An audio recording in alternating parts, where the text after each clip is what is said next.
Hello to you. Bienvenue les amis dans un nouvel épisode du coffre à catch. Oui les petits enfants, quel bonheur de vous retrouver dans un nouvel épisode du coffre à catch. Vous êtes coincé papy? Ah non, ça va, j'ai juste envie de continuer. Ah, c'est ce que disait mamie. Ah, ferme ta gueule petit saligo. Alors, on va déjà saluer Christophe de Hajus, Alain de Ichtert et Yann de Colby, et puis vous remercier à tous, ça ne veut rien dire, de votre fidélité. On va partir pour un nouvel épisode du Cover Catch. Bon, je vais voir ce qu'il y a dans le frigo, je reviens tout à l'heure. D'accord, bisous papy. Bisous. Tu vas voir ma canne? Non, pas tout de suite. D'accord. Ah, on y est, mesdames et messieurs. Un lundi de plus, un lundi de bonheur. Bonjour Alain, bonjour Yann et bonjour à tous. J'ai même envie de dire un lundi de Pâques. Pourquoi il y a de la bière? Ah, je sais pas, on verra. Ah bah oui, si, il y a le Sandman aujourd'hui, donc c'est bon. Ah, effectivement. Bon, Alain de Ichters, qui nous vient du garage du même nom, bien sûr, ouvert du dimanche au dimanche, avec les portes ouvertes tous les week-ends pour acheter une voiture à 4 €. On vous fait payer la maintenance à 10 000 €. C'est ça le À truc. 4 € ou 4 €? Et Yann Colby de Wrestling Clinic, les meilleures vannes du monde du catch. Wrestling Clinic, la chaîne qu'il vous faut. Bonjour, messieurs. Comme disaient les communistes. Salut Christophe, salut Yann et bonjour à tous. Comment ça va? Salut tout le monde. Ça a pas l'air bien, ça va. On sent que Kelly n'est pas proche de sa petite souris pour pouvoir cliquer sur... Parce que là, il nous a enchaîné 9 vannes de suite. Alain, c'est à toi. Oh, eh oui. Ouh, oh my God. Et il manque... Ici Dub, ici Dub, ici Dub, ici Dub, ici Dub, ici Dub. Ouais, comme on dit dans la planète, ça Saturne. Pardon. C'est vrai, Perry, mais c'est pas grave, comme disait Mason. Voilà, boum, bam, et ouais, c'est le festival de la vanne, mesdames et messieurs. Nous sommes partis donc pour un nouvel épisode de la ECW. Monsieur Ichters, c'est à vous de jouer. Oh punaise. La pression, c'est comme ça sans crier gare. Attends, je prends du chocolat. Je mange un bout de chocolat si tu réussis. Pas dans son élan, quoi. Nous sommes aujourd'hui le 1er août 2006 et nous sommes en direct du Hammerstein Ballroom à New York City, Manhattan, New York.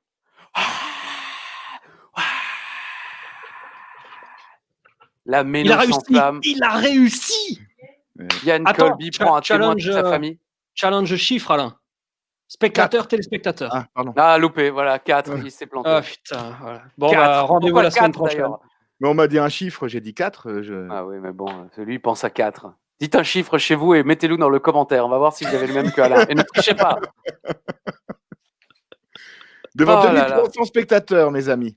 C'est-à-dire le Manhattan Center bien rempli. Et 2,7 millions de téléspectateurs. Cet épisode était quand même attendu. C'est vrai, et on a le même nombre de téléspectateurs que la semaine dernière. Ben voilà. Ah, ben ouais. Donc, du calme, là, il n'y a pas Kelly. Ouais. On a donc, on arrive à maintenir pour cet épisode, dont je vous propose mon résumé immédiatement, hein, parce qu'il faut le savoir, on vous dit tout dans l'univers d'Ajus. Sachez que Alain Ichters s'est attendu. Donc, on n'a pas le temps, de déconner.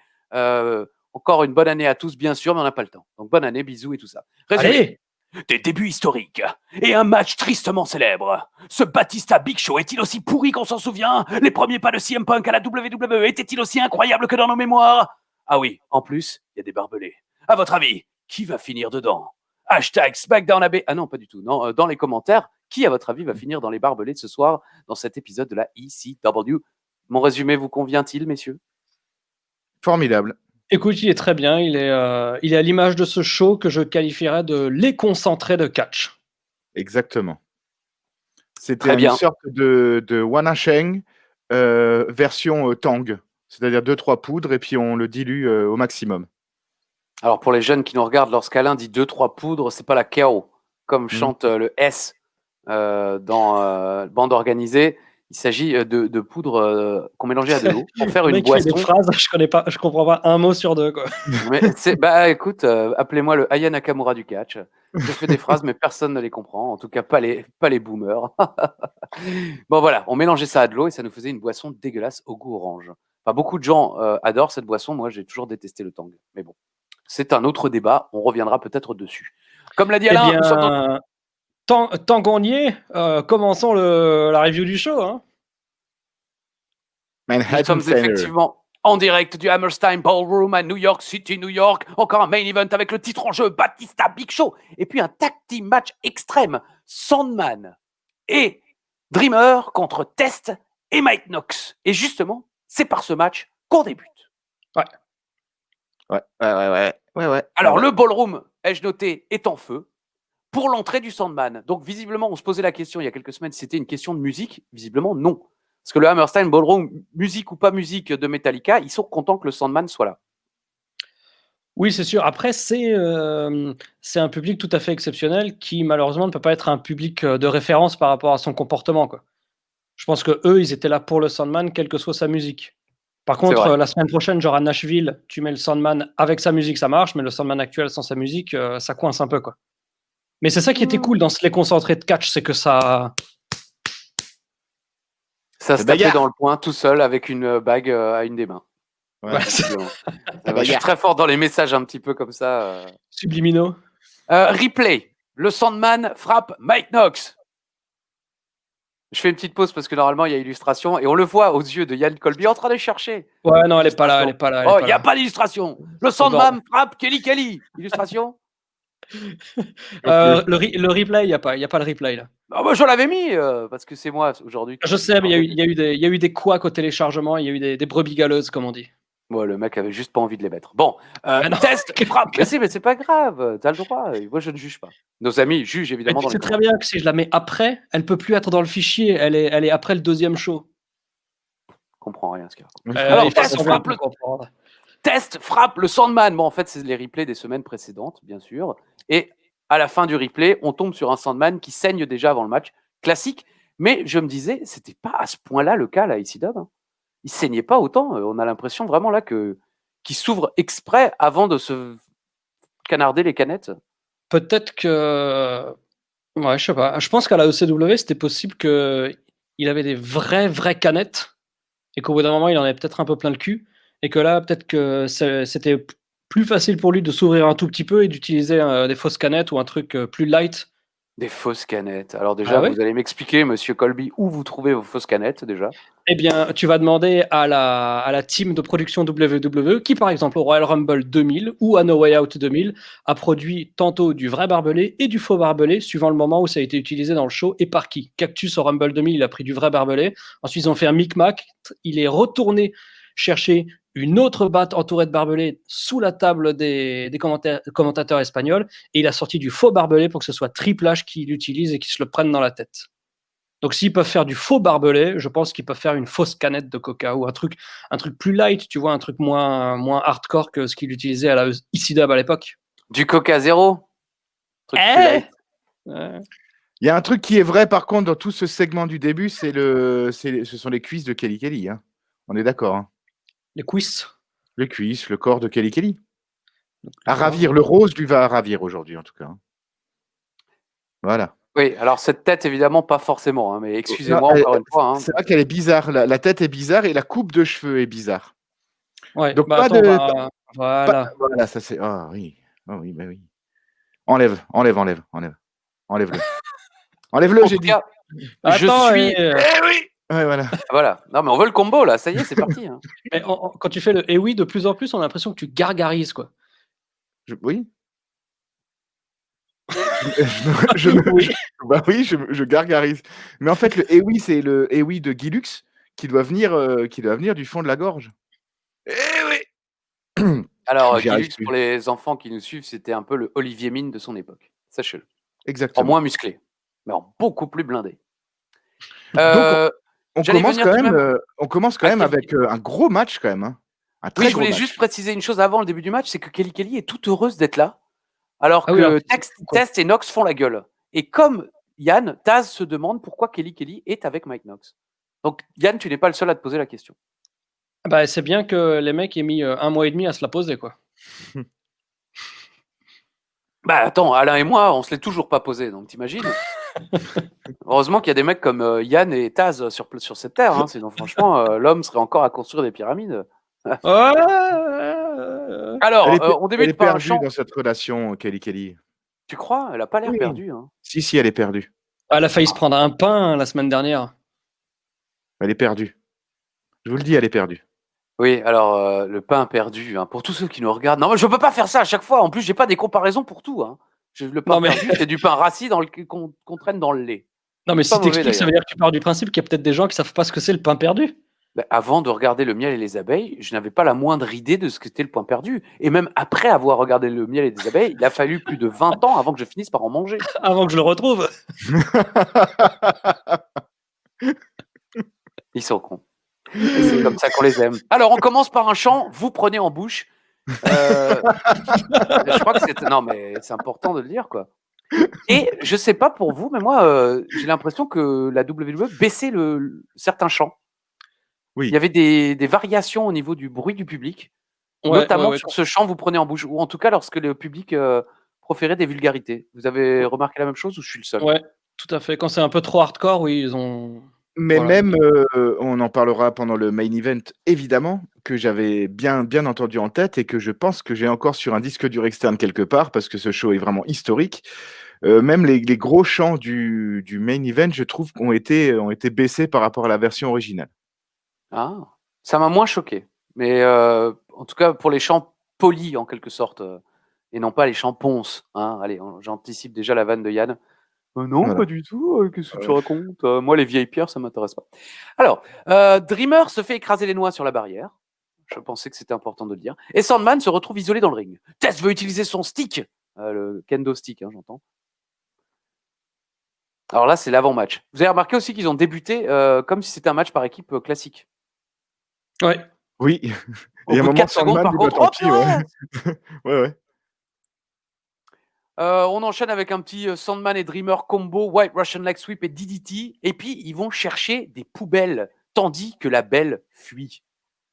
La belle, c'est Kelly Kelly, elle fuit devant... Ouais, enfin, fuit doucement elle quand part en même. courant un petit peu, quand même. Ah, voilà, ok, précise, hein, parce que bon... Donc, on envoie des poubelles dans le ring. Et ensuite, le public veut des tables. Le public n'est pas content. Hein, ils veulent des tables. Alors, Dreamer et Sandman sortent. On s'attend à des tables, mais non. Ils vont chercher des planches recouvertes de barbelés. Celle-là. Précisément. Tiens, c'est qui à droite là? C'est Danny DeVito qui a mangé Eminem. Un petit peu, c'est vrai. Il l'a mal digéré. Hein. Test fracasse Dreamer et Sandman avec le kendo stick. Dreamer pisse le sang. Énorme. Alors là, petit spoiler, oui. Dreamer va dans les barbelés. C'était la question. Vous avez désormais la réponse. Comme sur Internet en 2020, la question a été vite répondue. Sachez-le. Donc, Taz répète pour la 400e fois que tout est légal. Il n'arrêtait pas de le dire. Everything is legal. Anything is legal. Même pour demander au Sandman de ne pas taper, Kelly est gênante. C'est assez effrayant. Est-ce que vous êtes d'accord avec moi? Non. Merci Alain. Eh oui. Oh my God. Oh, je les ai plus en tête. Faudrait que je me les note. Il faudrait que non, mais ça, je veux plus le faire. C'est un. Moi, j'ai pas. Ouais, elle est pas gênante à ce moment-là, mais est-ce que tu veux déjà aller à la fessée ou pas?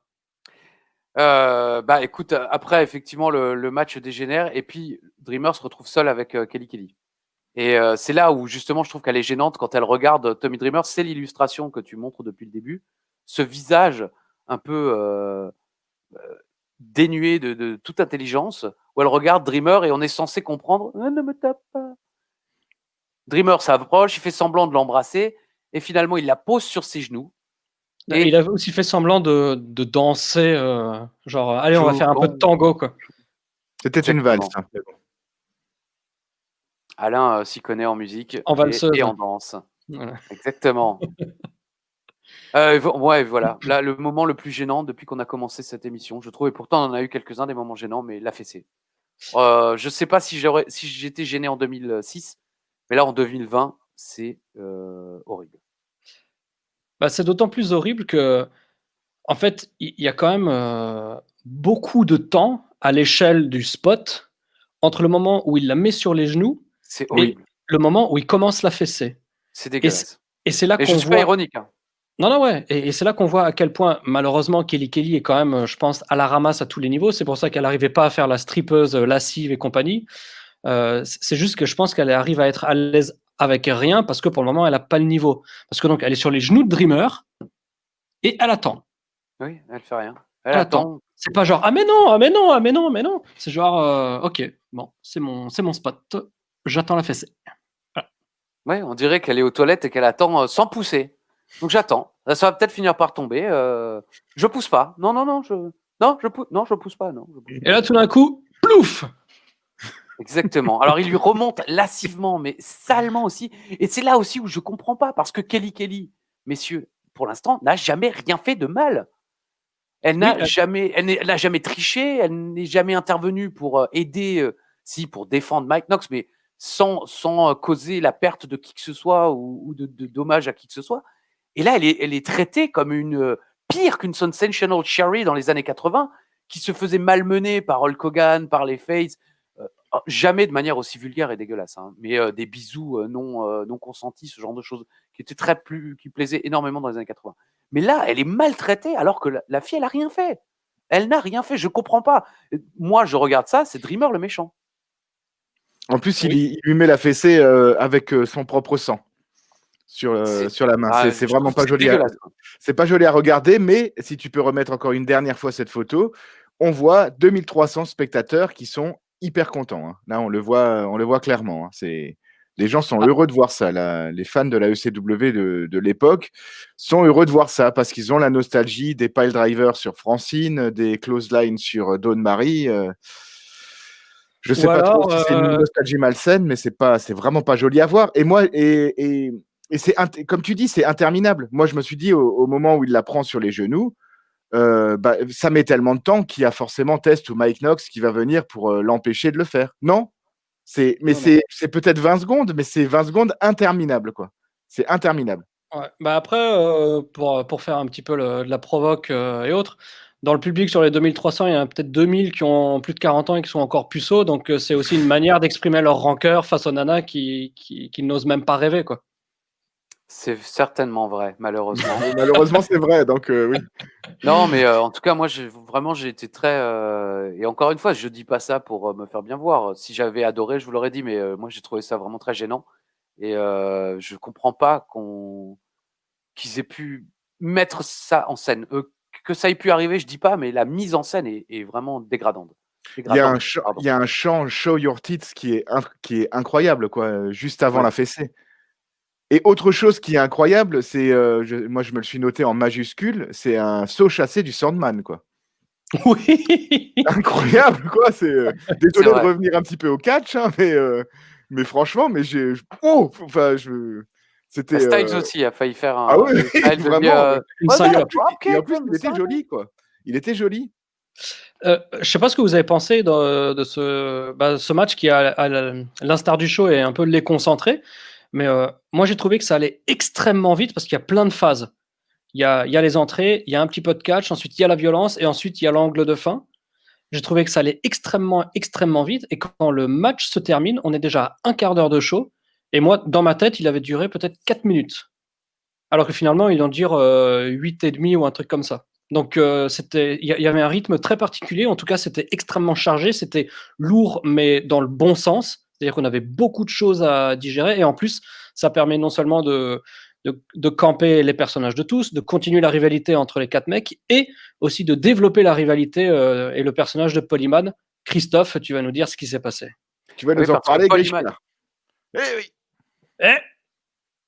Parce que Polyman arrive flanqué de sa sécurité, ils viennent sauver Kelly et ils attrapent Tommy Dreamer. Polyman fait le signe habituel de Tommy Dreamer, c'est-à-dire ses bras écartés ainsi. C'est comme ça que Tommy Dreamer faisait avant en général de porter son DDT.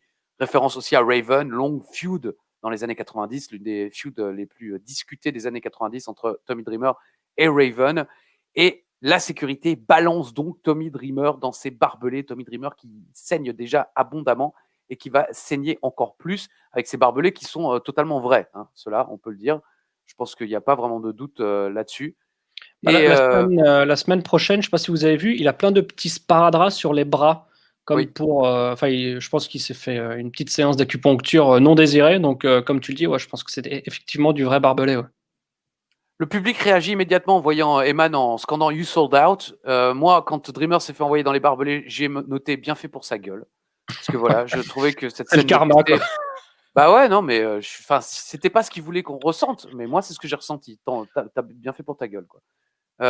Donc, Test revient finalement, alors que Eman et la sécurité s'en vont. Il soulève Tommy Dreamer et le renvoie une nouvelle fois dans les barbelés. Porte son TKO et met un terme à ce match après environ, comme tu l'as dit, 8 minutes 30 de match. Victoire de Test et Mike Knox. Un premier match explosif pour débuter. On précise juste que le Sandman et Mike Knox étaient partis à l'extérieur de l'arène, je pense. Ils s'étaient battus dans le public et ils étaient en train de se battre, on ne sait pas où, et ils ne sont jamais revenus. Tel Sam Beckett. Ouais. Le Sandman frappait à coup de 2 ou 3 kendo sticks Mike Knox jusque dans les backstage, effectivement. Ouais. Et c'était Sam Beckett, mon cher Alain. C'est ce que j'ai dit. T'as dit Mike. Ah, j'ai entendu Mike. Je suis con. C'est Mike Knox. Segment 2. Plan extérieur du Manhattan Center. Et attention, là, je voulais qu'ils le mettent. Un gars avec sac à dos se balade. C'est important. Le gars, il se promène à New York, sac à dos et tout, et bam, je passe à la télé, je suis même pas au courant. Ouais. Le gars au sac à dos, Yann, il est pas là. Je l'ai plus. Non, j'ai passé 4 heures à faire des arrêts sur image sac à dos. La photo, je l'avais renommé sac à dos 1, sac à dos 2, sac à dos 3. Pour tous les gens des îles, sac à mâcher, et puis finalement rien du tout. Bon. Je l'ai mis au début, tu aurais dû non, tu l'as pas mis avec sac à dos. Tu as juste mis Manhattan Center. Il y avait 2. Manhattan Center tout seul et sac à dos derrière. Ah, mais. C'est un sac à dos. Sac à dos. Donc, on est chez Trotman. À la cantine. Le catering. Le catering. Effectivement, Eman est au catering et tout le monde le juge. Eman ne comprend pas pourquoi les gens l'évitent. Ils lui tournent le dos. Est-ce que c'est Francine, justement? C'est Francine. C'est dingue comment quelques années en plus peuvent vous rendre une femme beaucoup moins vulgaire et beaucoup plus presque radieuse, je la trouve. Moi, j'ai trouvé ça incroyable qui est Francine dans ce... Parce qu'elle n'était pas du tout à One Night Stand 2. Elle n'était pas du tout dans les premiers épisodes qu'on a vus. On n'a jamais entendu parler de Francine. Et elle est à la cantine. Parce qu'elle préfère manger à la cantine, même si le beurre, c'est de la margarine. Et même s'il y a des cailloux dans les épinards, elle préfère manger au réfectoire. Carlos, si tu nous écoutes. Sabu en français. Eman lui dit « Je sais, tu veux la même chose que la semaine dernière. Sabu, virgule, le Big Show est notre champion et il a besoin qu'on le soutienne. Regarde-toi, tu as des cicatrices car tu es prêt à tout pour gagner. Je dois protéger le Big Show et dire non. Cette semaine, tu dois quitter la salle où je te fais escorter. » Et c'est à ce moment qu'on voit cette scène incroyable de Sabu avec le poing levé qui s'adresse à Paul Heyman et lui dit « Je veux le Big Show, Paul !» C'était vraiment horrible. Voilà, « Je veux le Big Show, Paul !» C'est alors vraiment la plus grande horrible interprétation de l'histoire des interprétations. Je ne sais pas ce que vous en avez pensé. Non. Spoiler, rendez-vous la semaine prochaine. Ouais, non, mais là, oui. Là, c'est un niveau, voilà. On est sur Mars, comme on dit, quoi. Ah oui, alors là... Bon, en tout cas, Sabu a juste le droit de dire qu'il voulait le Big Show, disais-je, pas très motivé. Donc, pour résumer quand même, Undertaker, Ric Flair, Batista, Kane, ça va. Mais alors, pas Sabu. Faut pas déconner. Non. C'est ça, quoi. Ouais. Oui, mais je pense que c'est plus une question de... comme je suis le traître, tous mes anciens amis, vous pouvez vous faire foutre, quoi. Bah oui, mais bon. Je veux dire, c'est quand même pas crédible. S'il voulait à ce point-là défendre le Big Show, il le ferait affronter Al Snow, Danny Doring, Roadkill, Francine, et puis cette belle salade là au milieu qui a l'air franchement tout à fait délicieuse. Ouais, ça va quoi, il s'appelle Roadkill. Rappel, ce soir, Batista Big Show, ECW Title Match. Bam! Ah ouais, parfois il faut mettre un petit peu la promo de CM Punk. Pas de réaction du public. Elle n'a pas été diffusée dans la salle, j'imagine. Je pense que si, mais il y a vraiment un seul écran Et j'ai l'impression que les gens le regardaient pas beaucoup parce que quand il faut que le segment dure assez longtemps au Manhattan Center, j'ai l'impression, parce que les premières images de Paul Heyman dans le Catherine Troutman, le public ne siffle pas. Et à un moment, on le voit que tout le monde lui tourne le dos. À un moment, on voit Francine, donc ça fait au moins 35-45 secondes de segment. Et là, les gens réagissent. Donc, à mon avis, c'était je pense que les fans ECW du Hammerstein Ballroom n'ont pas l'habitude de regarder des écrans géants. Il faut dire aussi qu'il est placé au-dessus de l'entrée et non pas au milieu de la salle comme souvent dans les salles habituelles. Là, tu parles de ce qu'il y a sur le buffet? Donc, segment 4. Ah, il a failli dire un truc. Non. J'ai failli tout court. Mon cœur a failli, tout a failli chez moi. Donc, ça y est, on y est. Par contre, j'ai aussi, petite parenthèse, ça sera d'autant plus visible, je crois, la semaine suivante, dans une autre promo de Punk. Mais enfin, le cadrage, quand Punk parle, ils font tout pour pas le filmer. Ils filment à un moment, voilà, tu vois. Ils sont à un moment de phase, bam, ils bougent.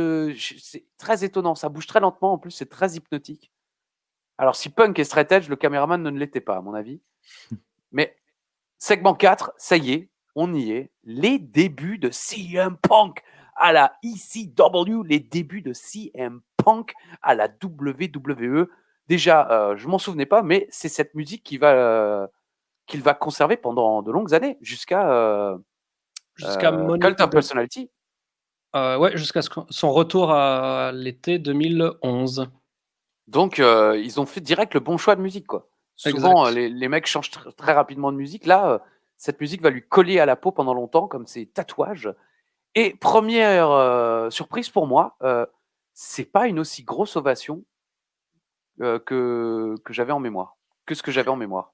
Ah, moi, je trouve justement que l'ovation est vraiment correcte. C'est vraiment, on le jette dans le grand bain, CM Punk, là, sans brassard et sans bouée. Et sans rougeau. Et sans rougeau, bah oui, Ali, quand même.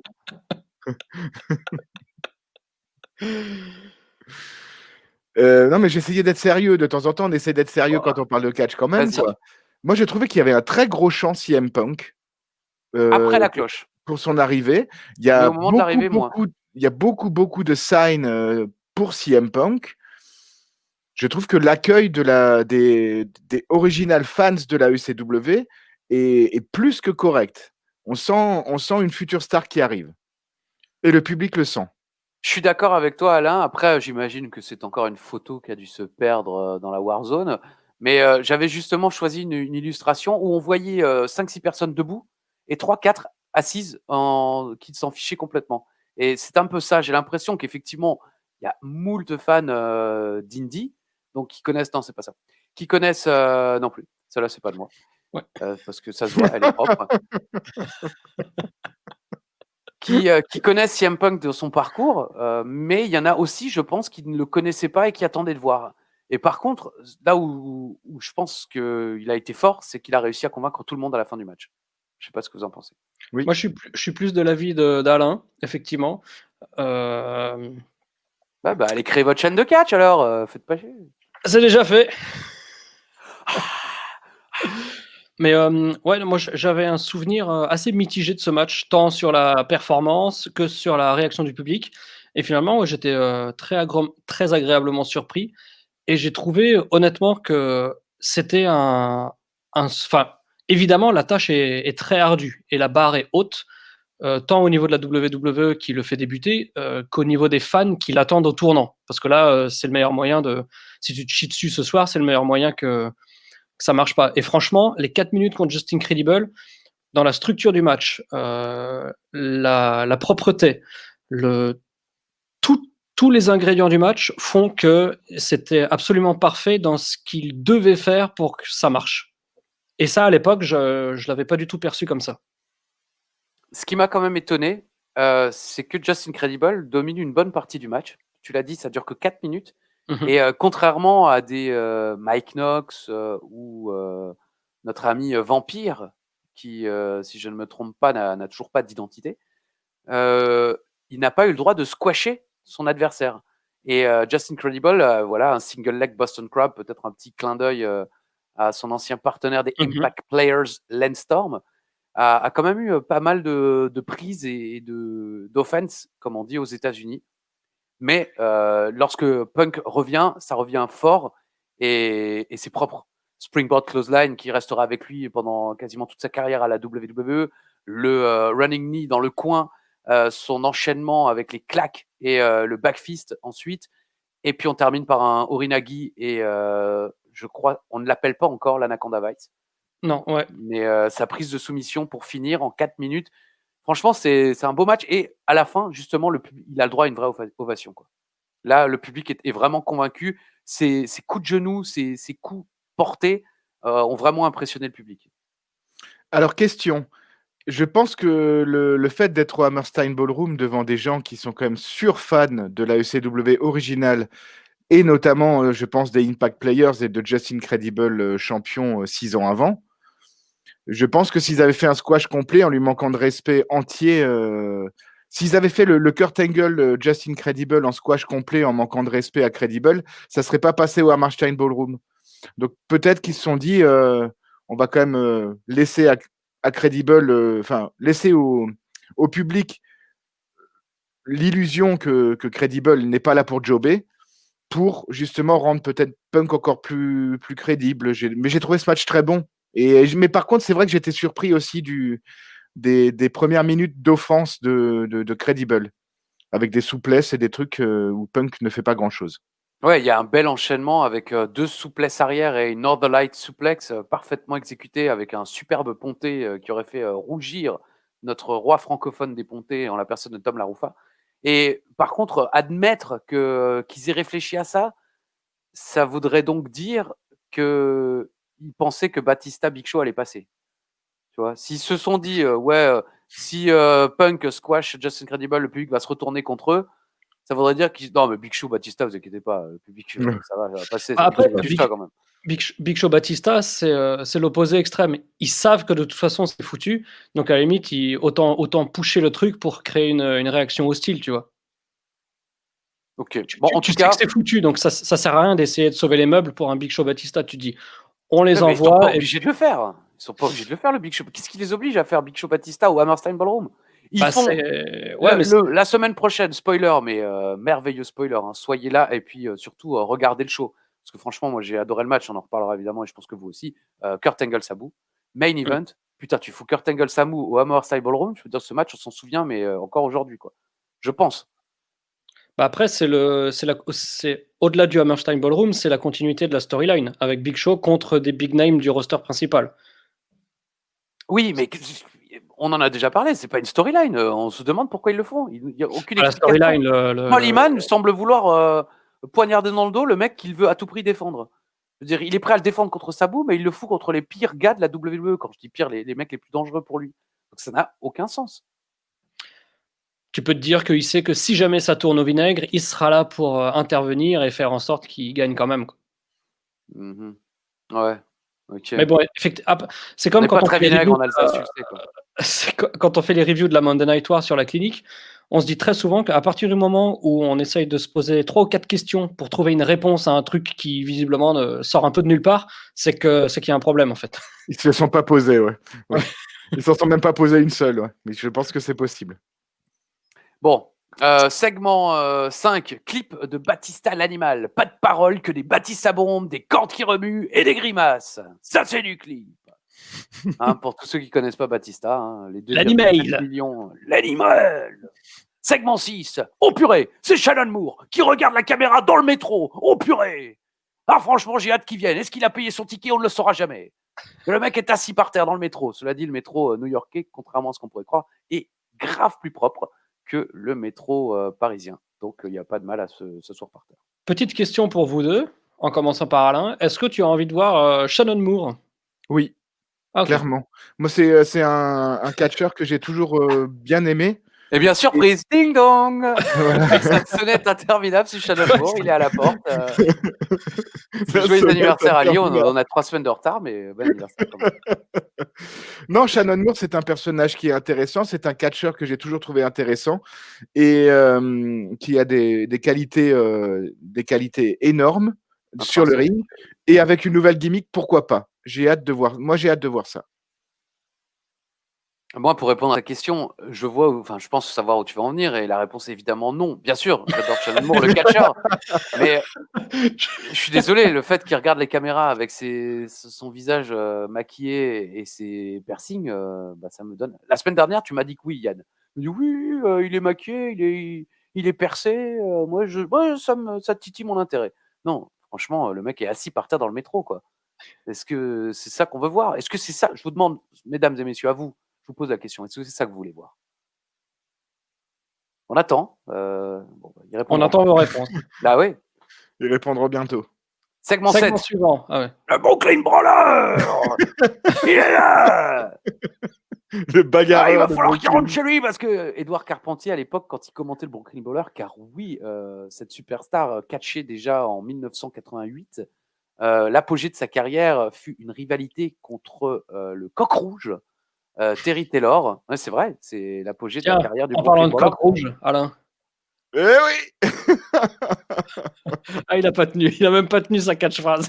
Ah oui, j'allais te dire, de toute façon, c'est souvent qu'il ne tient pas. Mais donc, cette feud où Brooklyn Brawler avait été managé par Bobby Heenan. Est-ce que vous en souveniez de ça? Bobby Heenan manageait le Coq Rouge, le Red Rooster en anglais, et il était tellement déçu du Red Rooster qu'il avait dit: je vais trouver un mec encore plus minable que le Red Rooster, comme ça il te battra. Et il a trouvé le Brooklyn Brawler. Et le Brooklyn Brawler était tout fier quand Bobby Heenan, qui était le Paul Heyman de sa génération, même peut-être mieux encore, le traitait de plus minable que le Red Rooster. Oh, il dit: je suis trop extrême pour Raw, je suis trop hardcore pour SmackDown, là je suis au bon endroit, ECW, et je serai votre champion ECW. Et là je me suis dit: oh merde, Kurt Angle a pris la place du Sandman. C'est pas ce que vous vous êtes dit? Franchement, non. Parce que 3 semaines avant, c'était le Sandman qui débarquait casser la gueule au Brooklyn Brawler. Ouais, mais on a déjà vu le Sandman. Mais je sais, merci. Ouais. Bah non, parce que, enfin, la différence, c'est que le Brooklyn Brawler, il existe. Là, le Sandman, il venait casser la gueule à des mecs qui n'existent pas, qui n'existaient que pendant les 3 minutes du segment. C'est vrai. Et on est à Brooklyn. Enfin, on est à New York plutôt, pardon. On est à Manhattan, mais on Pas est à très loin, Brooklyn. Brooklyn. Voilà, c'est ça. Il y a qu'un pont.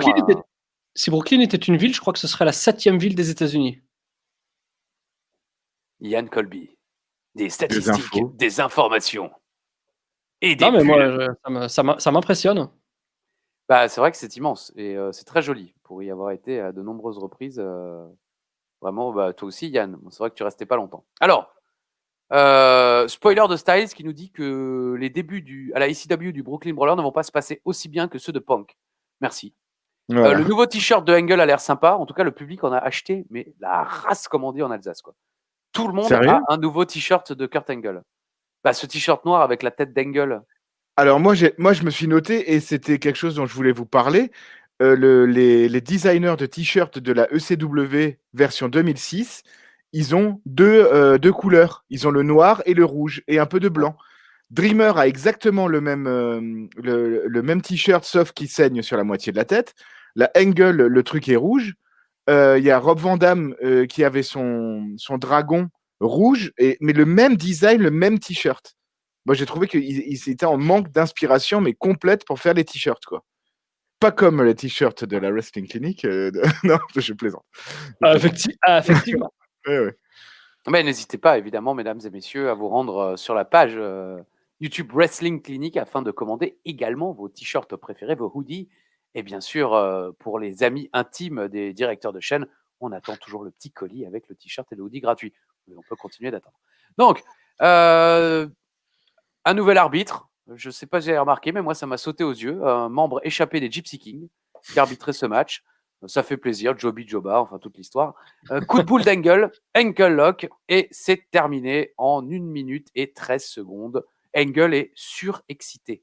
Impressionnant. Le public l'adore vraiment. Les commentateurs pensent qu'il pourrait être le futur champion de la ECW. Je me demande si à ce moment-là, ce n'est pas encore le plan. Bah, franchement, je sais pas ce que tu en as pensé aussi, Alain, mais c'est même une question que je me pose la semaine prochaine, en fait. Et spoiler, Merci. ce match contre le Brooklyn Brawler, c'est l'avant-dernier match de Engel. Hein. Bah voilà, c'est ça, Ah c'est oui que la semaine prochaine, Et son ouais, main event contre Sabu, c'est son dernier le match dernier à la match. WWE avant de partir à la TNA. On en avait parlé il y a quelques semaines. Mais vu la physionomie de match de la semaine prochaine, rien ne porte à croire qu'ils savent à ce moment-là que Kurt Ah non. Angle va se barrer, quoi. Non, et ils ont tellement répété sincèrement que ce serait, enfin, qu'il pourrait très bien être un champion et tout, et on nous le présente comme tel. Et c'est vrai qu'il dégage. Il dégage une telle intensité. Il a pas l'air en si mauvaise forme que ça. Après, c'est toujours impressionnant parce que Kurt Angle, j'ai eu la chance et l'honneur de pouvoir l'interviewer, notamment avant son dernier match contre le Roi Corbin à WrestleMania. J'en ai déjà parlé à Alain. Yann, tu vas découvrir cela peut-être, mais Kurt Angle nous confiait à Philippe et à moi. J'ai hâte que ça s'arrête. Il n'en pouvait plus. Physiquement, il était à bout. Il ne tenait plus debout. Au bout d'une demi-heure d'interview, il a dû demander une chaise, pas avec nous. Hein. C'est une interview, une salle d'interview où il passait d'un média à un autre. Et au bout d'une demi-heure, il a dû demander une chaise pour finir la journée, ou la demi-journée en l'occurrence. Mais enfin voilà, tellement il était épuisé. Mais ce qui était impressionnant, c'est que le lendemain, tu le vois arriver à WrestleMania, certes, plié déjà un peu de douleur quand même. Mais c'est un autre homme, quoi, quand il passe le rideau. Et là, je trouve qu'il a l'air plutôt bien. Il a l'air surexcité. C'est clair que tu peux t'inquiéter sur ce qu'il consomme. Mais Moi, je pense que physiquement, c'était justement une bombe à retardement à l'époque, Kurt Angle. Je trouve que ça se voit un petit peu dans ses yeux. Bon, maintenant, c'est facile à dire, l'analyse de psychologie de comptoir, de voir ça dans ses yeux alors qu'on est au courant de ce qui se tramait. Je pense que c'était vraiment une bombe à retardement, un Benoît avant l'heure, if you will. Enfin, peut-être que si ça avait trop duré, on ne sait pas. Peut-être que la WWE voulait éviter ça. C'est compliqué à dire. Mais en tout cas, le public ECW, et ça, Yann l'avait dit à juste titre dans le tout premier épisode, dans One Ashang 2006, que Kurt Angle, c'est exactement le produit WWE où ça passe en ECW original, comme nouvelle, comme truc. Angle, c'est tout faire, quoi. Et le mode ça. Wrestling Machine, c'est vraiment quelque chose qui plaît aux gens et qui plaît aux fans ECW, qui plaît aux fans WWE. Kurt Angle était était vraiment au top là à cette époque-là. Ça me rappelle cette pub, Alain, tu t'en souviens certainement quand Eric Cantona est arrivé en Angleterre, il a signé à Leeds, il devient champion.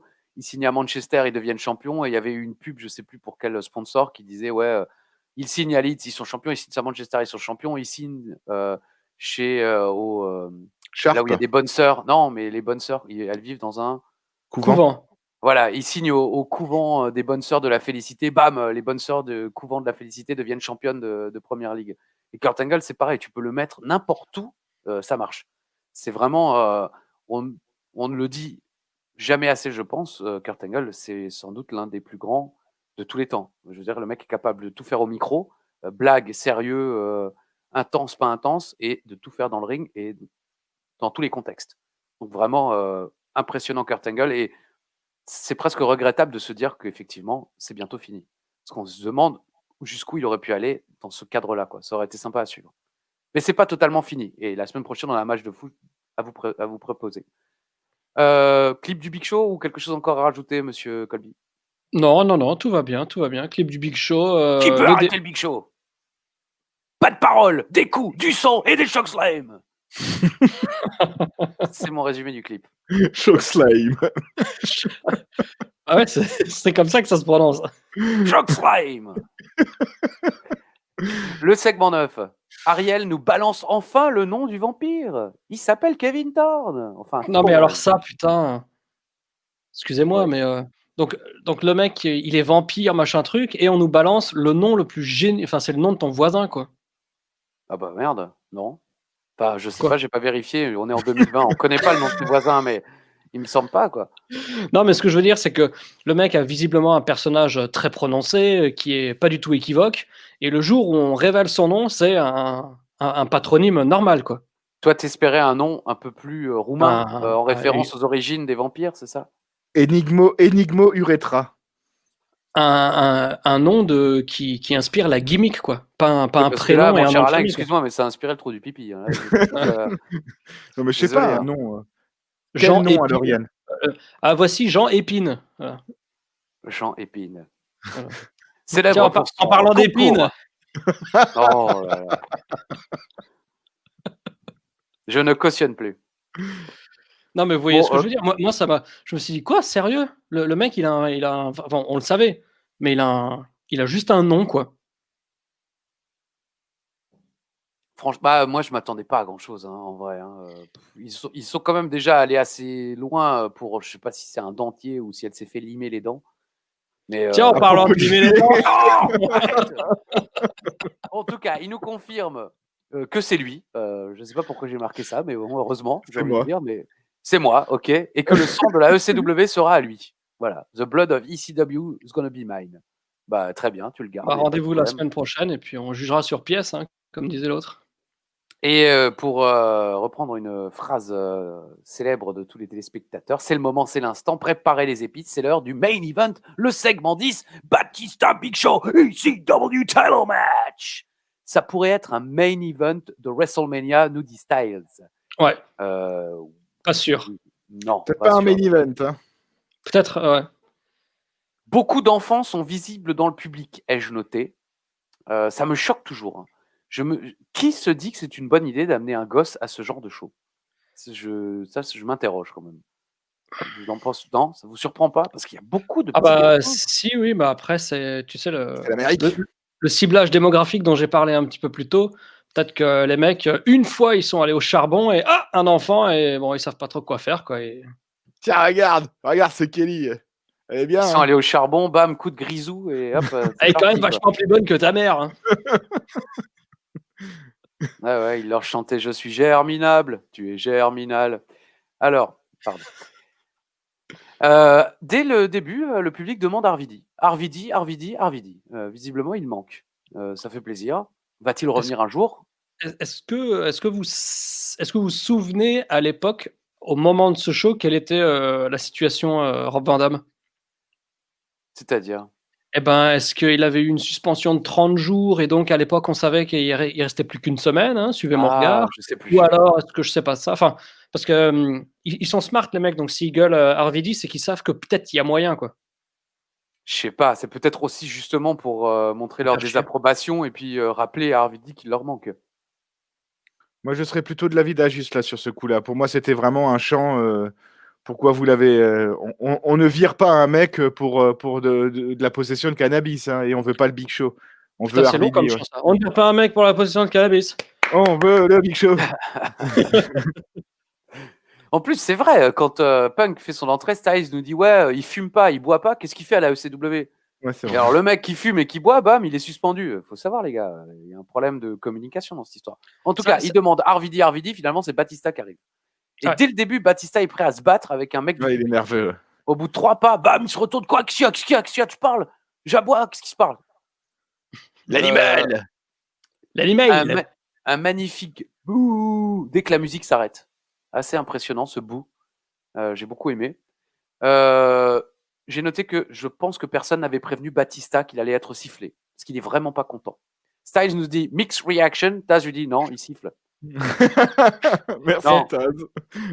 Vous pensez vraiment que les mecs sont tellement déconnectés du monde réel que lorsque Batista rentre sur le ring, il sait pas qu'il va se faire pourrir? À ce Honnêtement, je moment-là, pense oui. pas. Ah si, à ce moment-là, oui. Quelques années plus tard, Blue Tista, tout ça, il aura beaucoup plus de recul par rapport à tout ça. Mais à ce moment-là, le jeune Batista qu'il est encore n'a aucune. Ah ouais, non, mais pour lui, c'est Batista. Pour lui, c'est la montagne de muscles. Il va rentrer. Je suis Batista, je suis l'animal, on m'aime. Les femmes se jettent à mon cou. Les hommes sont jaloux. Voilà. Là, il s'attendait vraiment pas, je pense, à cette réaction. Ça, comme tu l'expliques, c'est sans doute vrai, mais j'ai vraiment du mal à le croire, quoi. Parce que ça veut dire que alors après, quand t'es Batista, d'une certaine manière, c'est normal, mais tu vis sur une autre planète, quoi. Mais Sina savait quand même qu'il allait être pourri à Wanasheng, on est d'accord, non? Oui, mais Sina, il affrontait RVD. Alors que Oui, là, et Batista affronte le Big Show qui est détesté. Donc, il espère être le face de l'histoire. à sa décharge, Cena, en juin 2006, ça faisait 2 mois que maintenant il était sifflé. Ça avait commencé à WrestleMania 22 où la foule s'était retournée contre lui. Donc c'était déjà ancré dans les mœurs, tu vois. Mais quand même, je veux dire, Non, ça se voit. Batista est surénervé pendant tout le match. Alors que le Big Show, lui, justement, s'attendait à ça et il en joue énormément, le Big Show. Alors que Batista, non, on le sent excédé par cette situation.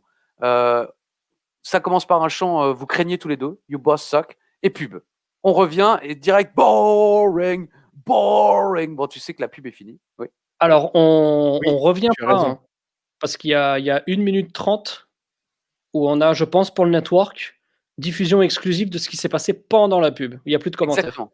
C'est tout à fait vrai. Mais en fait, je me suis dans mes notes, je m'en suis rendu compte qu'après, en fait, parce que tout d'un coup, je mets au fait style les tasses de commande plus, et puis retour de pub. Et en fait, j'ai noté, en fait, on a eu les images pendant la pub. Mais Mmh. tu as raison. Et effectivement, le Big Show fait un doigt, oui. Et le retour de pub, c'est direct le Big Show qui dit F you clairement, mais en criant quoi. On revient de la pub, t'as le Big Show qui dit fuck you au public quoi. Et il lui gueule dessus, same old shit. Oui. Et ensuite Ouais, il et prend le puis micro. il dit ouais, j'ai du fric, je m'emballais, qu'il fait des fuck, etc. Moi, j'ai bien aimé le Big Show un peu en Oui. roue libre comme ça, de manière interactive avec le public. Moi, j'ai noté que, à mon avis, il espérait à ce moment-là faire tourner le public afin qu'ils encouragent Batista. Mmh. Mais ça fonctionne pas. Ils en ont rien à faire. C'est là que part le change de channel. Et Ouais. Taz fait semblant de pas comprendre dans un premier temps en disant mais comment ça, vous voulez qu'on change de chaîne? Mais non, Sci-Fi c'est bien. On va pas aller sur une autre chaîne. Genre comme si c'était un conseil pour que la IC Dub soit diffusée sur une autre chaîne. Mais non, en réalité, ils veulent que les téléspectateurs changent de chaîne. Mais bon. Grosse souplesse de la deuxième corde qui fait quand même réagir le public. Ils sont un petit peu impressionnés de voir une grosse souplesse de la deuxième corde. Shaw et Batista tentent de sortir leur match. Spear de Batista. On nous rappelle que le titre est en jeu. Taz nous dit que c'est tout sauf un match boring. Bon, Oui.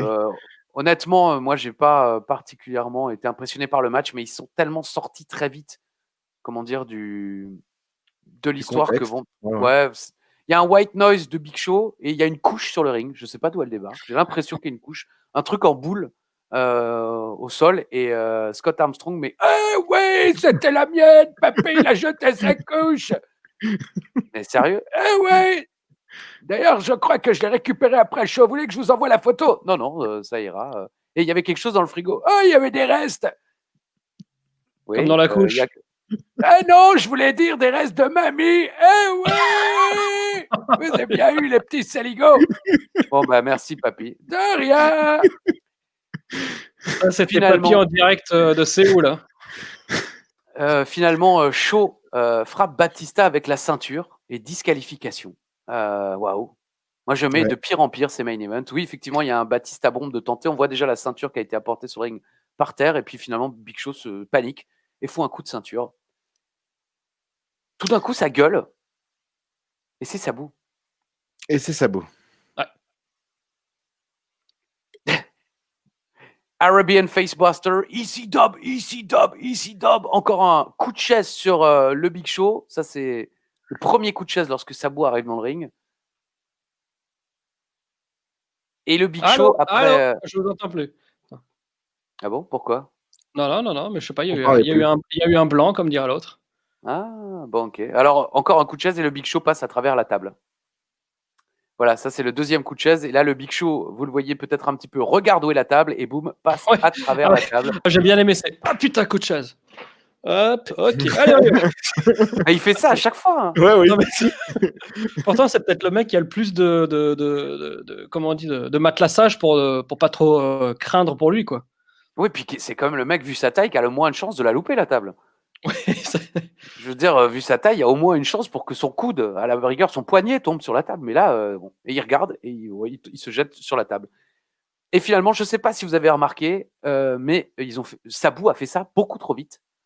Parce qu'après, il va devoir faire son signe avec la main, mais pendant 2 minutes. Chaque fois, il y a des plans sur le Big Show, puis des plans sur lui. Bon, refais ton signe. Ok, je fais mon signe. Plan sur le Big Show.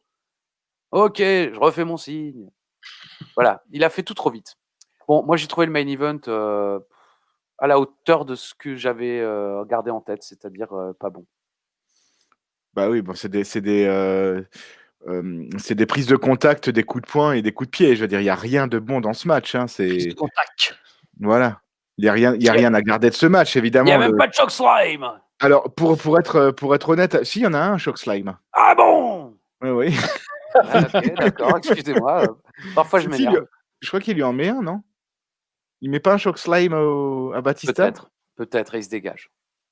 Et bon, après, je sais pas pour vous, mais moi, j'avais gardé vraiment en souvenir de ce show les débuts de CM Punk, le Brooklyn Brawler, je me rappelais pas, Non. le chant Change the Channel et le match Batista Big Show, évidemment. Mais j'en avais même oublié qu'il y avait un match extrême tag team avec le Sandman et Tommy Dreamer, quoi. Ouais. Ouais. Tout à Donc fait. c'est fou comme le cerveau est fossilisé, hein, comme dit Yann, et de garder la daube, en fait. Bah, moi dans mon souvenir, c'était les débuts de CM Punk assez mitigés, alors que je les ai trouvés absolument parfaits. Et un public survolté de chez survolté, style Wana Sheng dans le main event, alors que finalement, bon, les mecs se font plaisir, mais c'est pas non plus la folie, quoi. Mhm. Je suis d'accord. Effectivement, je trouve c'est là où on voit que Batista est encore peut-être inexpérimenté parce que c'est loin d'être la réaction à laquelle John Cena a dû faire face à One Shen. Donc, Ouais. je m'attendais à bien pire, effectivement. C'est resté dans les mémoires, c'était mythique, mais finalement, à revoir, ils n'étaient pas si horribles que ça. Ils attendaient qu'une chose, que Sabu vienne sauver l'histoire. Et c'est pareil, je me demande pourquoi finir par DQ de cette manière-là. Est-ce que l'intervention de Sabu n'aurait pas pu mettre un terme à ce match de manière Oh, plus divertissante? pour moi, ça, c'est vraiment le doigt d'honneur ultime aux fans de la ECW, quoi. Vous Ouais, voulez pas de DQ, on vous en met une avec un coup de ceinture du Big Show sur Batista, quoi. Oui, non. Là, c'était le doigt d'honneur. C'est vrai que c'est con parce que Sabu, c'est le seul mec ECW qui soit bien booké et qui soit bien booké et perçu de manière crédible par le public, que ce soit un public d'initiés ECW comme c'est le cas aujourd'hui, ou un public style WWE comme on a eu les dernières semaines. Et ça aurait pu servir la cause de tout le monde que Sabu vienne faire la disqualification en frappant les mecs ou un truc comme ça, quoi. En frappant les deux, effectivement. Et, Il frappe d'abord gardant... Batista, donc disqualification, et ensuite Batista il dit allez, je me barre, j'en ai marre, et ensuite il casse la gueule du Big Show, un truc comme ça, quoi. Oui. Il a frappé Batista? Non, mais c'est ce qui aurait pu se passer, Ouais, quoi. non, mais Ça aurait pu justement, être sympa. c'est une question, c'est une vraie question. Et je me rappelle plus, il l'a Non, frappé. Batista est déjà parti parce que D'accord. il y a le coup de... Batista disparaît finalement. Il y a le coup de ceinture, disqualification, et boum, on enchaîne direct avec Sabu qui est sur la 3e corde et enchaîne et nous offre 14 signes vers le ciel parce que le caméraman lui dit putain, vas-y, continue, on peut pas encore rendre l'antenne, il reste 2 minutes 50. Oh purée. Donc on a des plans magnifiques sur le Big Show couché par terre. Bon, en tout cas, mine de rien, bon, pour l'histoire, le show reste un show historique pour le coup. Les débuts de CM Punk, ce match ouf. Et puis c'est vrai que ce match hardcore d'une violence assez incroyable pour la télé. Oui. C'est peut-être l'un des matchs télévisés les plus violents de l'histoire de la WWE, hors pay-per-view, je veux dire. Tout à fait. Hors Big Show, Ric Flair. Oui, mais il y avait pas eu de barbelé, si? Si, Non, la batte. il y avait la batte de barbelé, il y avait les punaises, et il y avait Flair qui saignait quand même comme un gorille. Mais disons que ça devient, Flair, on verra, on en reparle peut-être dans un mois ou deux, mais en tout cas, la violence reste un thème assez récurrent, quoi. Ils n'ont pas non plus complètement travesti la violence de CW.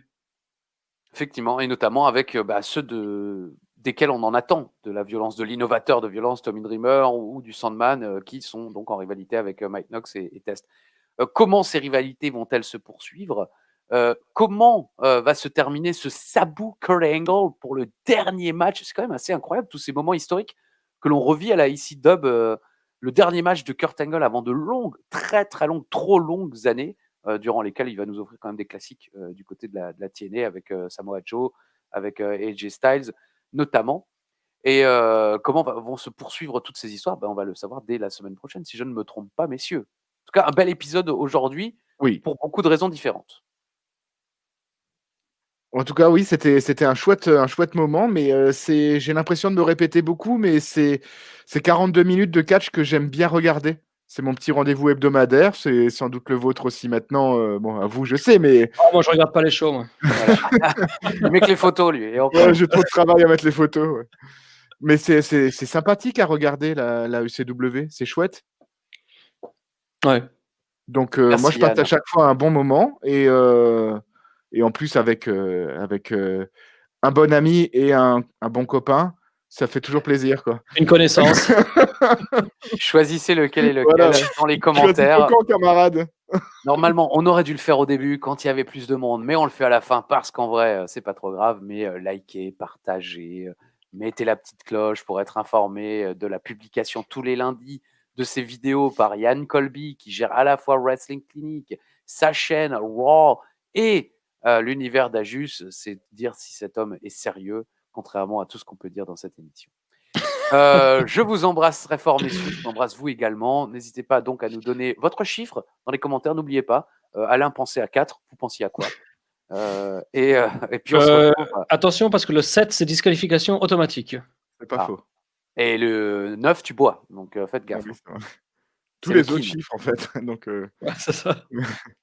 Bon, comme le disait Édouard Carpentier, les amis, on se retrouve la semaine prochaine si Dieu le veut.